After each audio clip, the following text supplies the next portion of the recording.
Welcome to this third and last video in this section, talking about Azure ARM templates. I'm going to walk you through automating Azure Virtual Machine deployment using configuration management. I want to talk about Azure Virtual Machine configuration management, why you should use it, what it is, and how it can help you in optimizing your virtual machine deployment. Followed by walking you through some configuration management tools, and then moving over to a bit more in-depth about PowerShell desired state configuration, or PowerShell DSC as it's called, talking about Azure Virtual Machine extensions, and then a little bit about two commonly used configuration management solutions, Chef and Puppet. Now let me start by explaining what Azure Virtual Machine configuration management is. There are a couple of different official definitions from Wiki, or even from Chef or Puppet, or one from Microsoft itself, which is provided by Mr. Snover, who's the inventor, the creator of PowerShell. In short, configuration management tools are an essential part of tools, needed when migrating workloads to the cloud, because it enables scalability, flexibility, and it runs on PowerShell. So, as a recap, it's all about using a tool, enabling scalability, automation, optimization, providing you a flexible way for deploying your cloud-based workloads. That's what Azure Virtual Machine Configuration Management stands for. Now, when thinking about some tools, there are a lot of them. In a previous video in this course, I already showed you PowerShell. I also talked about Azure CLI command line tool, and we talked about Visual Studio. Now, besides these three tools, there are quite a lot of other ones. PowerShell DSC has already been named, Chef, Puppet, Hudson, Jenkins, Ansible are just a couple of popular tools, and then the list is not even complete. Now in the end, it doesn't really matter which tool you have to or you want to use. I wouldn't even like to take it that far in pinpointing which tool is better than another tool. It all depends a bit on what you want to get out of it. One of the demos I will walk you through is using PowerShell DSC for configuring a Windows machine, where the configuration point specifically points to deploying it as a web server, which is perfectly doable out of PowerShell DSC. But maybe you want to build a more complex configuration. Then it might be possible that Chef, Puppet, or any of the other tools I already mentioned are doing a better job or an easier job besides using PowerShell DSC. Or maybe you've already been using these tools for managing other cloud environments, maybe even your private cloud on-premises infrastructure, and now you want to start integrating them into the Azure world. Enabling configuration management all starts from what's been called source control. Now, what is important about source control? It's important because configuration management is not just a one-time shot. So by using a mechanism like source control out of Visual Studio or Git, or another source control repository that you know, it basically allows you to keep versioning of the changes.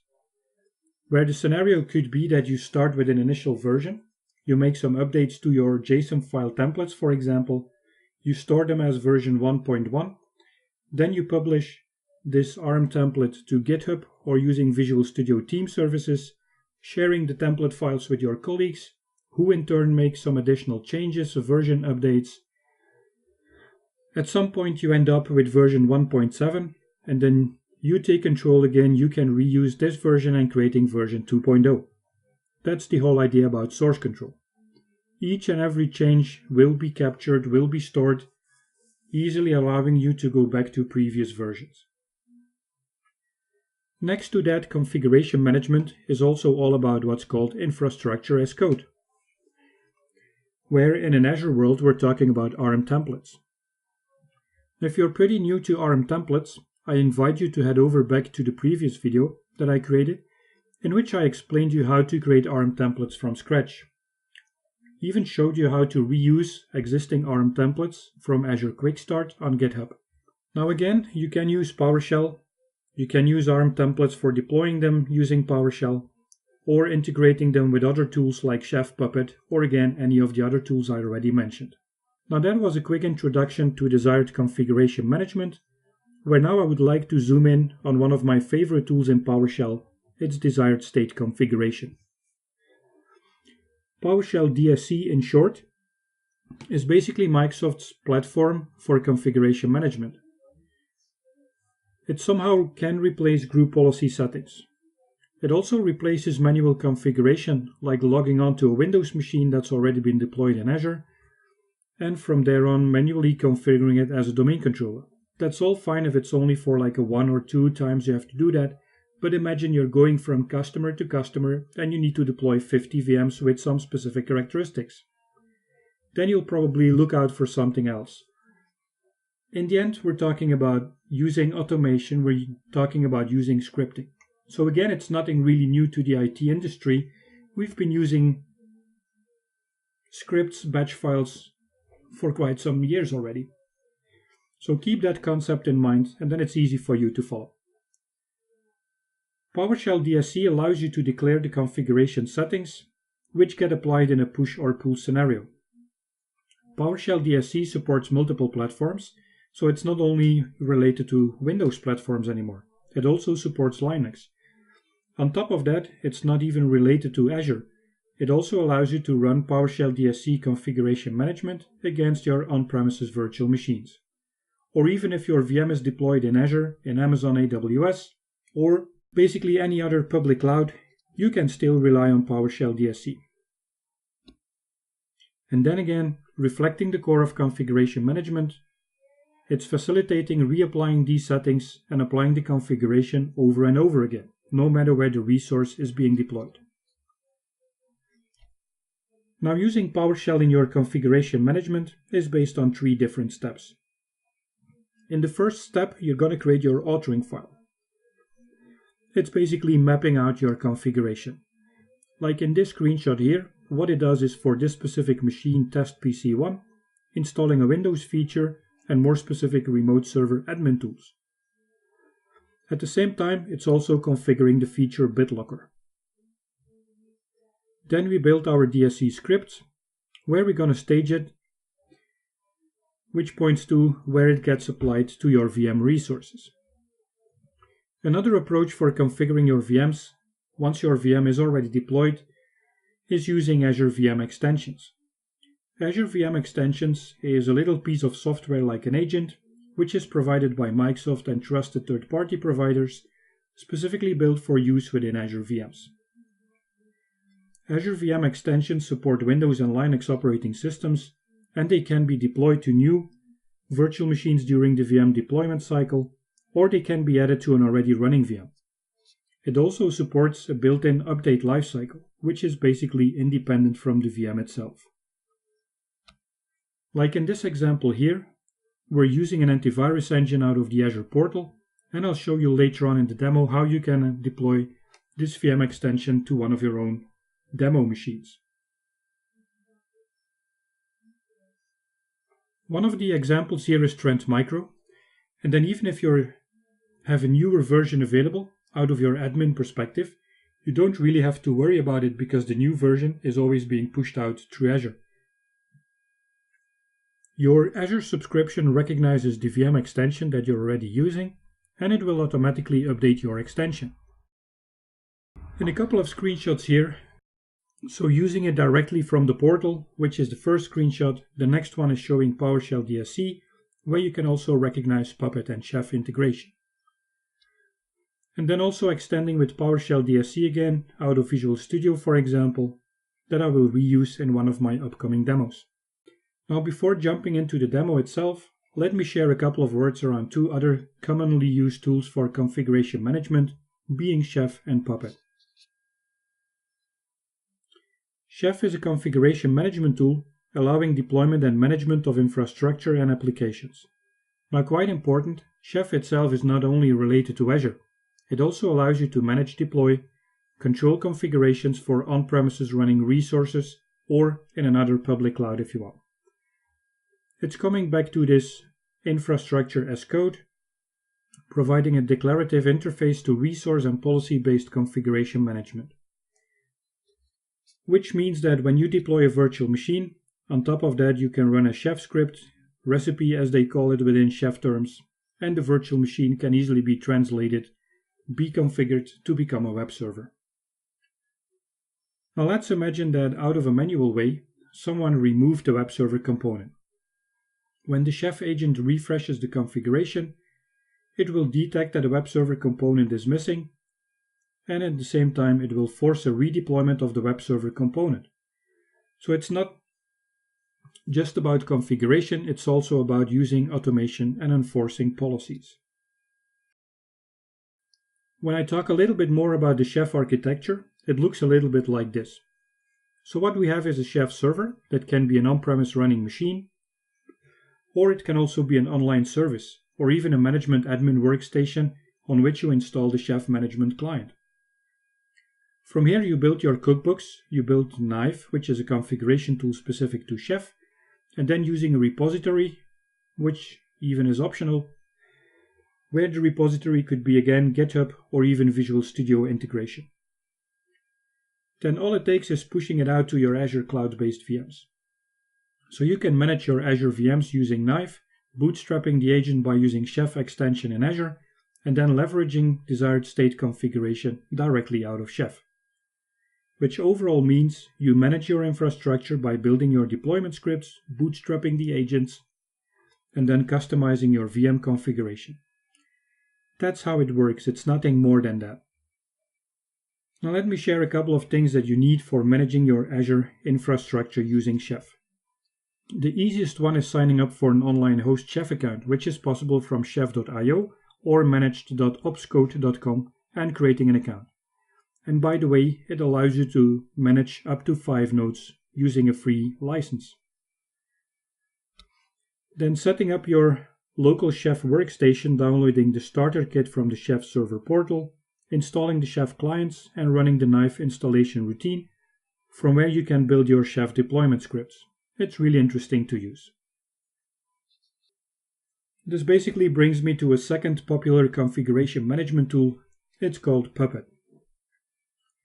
In the same way, Puppet is a configuration management system allowing you to define the state of your IT infrastructure and then automatically enforcing the current state, having a couple of concepts, supporting easy-to-read declarative languages. It's like going through a text file and then understanding what's going on, and forcing a desired state on the endpoint system. Where Puppet is supporting many ready-to-use modules, so basically pointing to pre-configured configuration scripts and then comparing them again from your architectural perspective. It all starts from Puppet Facts, then browsing through a catalog, downloading configuration scripts, reporting where your server points, pointing back to the Puppet server, like missing some configuration policies, picking up the policy, and then reporting back when it's up to date. So you start with provisioning your Puppet module, bootstrapping the Puppet agent out of the virtual machine extension for Azure, and then leveraging the configuration out of your Puppet environment.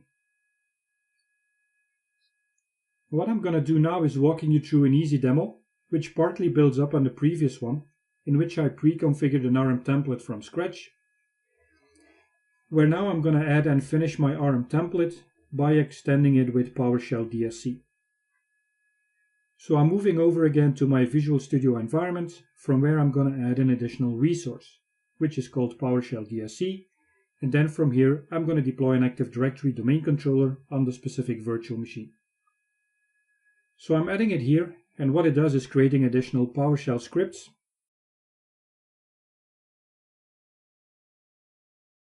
where it is configuring, for example, this one for using the machine as a web server. It will add the management console features on Windows level, installing .NET, installing HTTP redirect, and so on.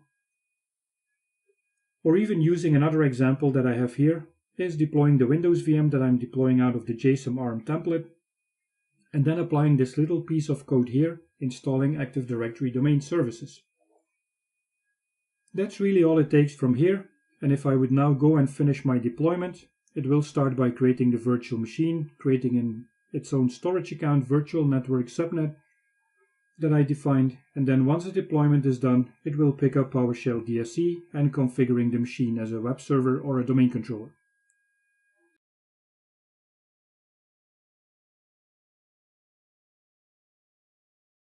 So creating the resource group, then editing my parameters since they're not defined within the JSON file, using the generic names, which forces my script to pick up the settings that I want. It's providing a unique machine name, username, and password. And since I'm also exposing a public IP, I would also need to provide a public DNS name here. I'm gonna save my settings and starting the deployment. And then verifying the deployment, the resource group will be here, desired state configuration. No, it's probably a bit too quick for now.